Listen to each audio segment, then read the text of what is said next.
Për shembull, nëse ti e fton dikën musafir marr me nejt edhe e gatun çit leçenik. Qa që sheshëm, knaqesh bre, pse do të me ngarku qatë shumë?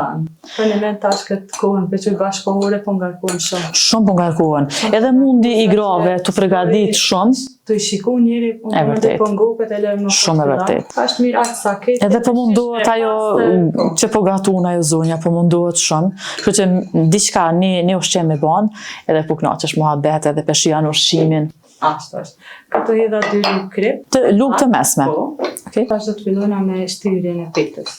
Ja shikues të dashur, që të shtirjen e petës, hadi këshyre një qysh po bëhet. Se kjo më ka dok pak ma interesant. E tëra të thëtë do të shtrijet në të gështrenjeve, me fitu një mas të njëjtë. Më shtri komplet tepsina, po? Kështu që mos mendoni që veç na 3 atash dim receta. Shikoj recetat e vjetra, sidomos recetat e nanave, gjysheve, vjehrave tona.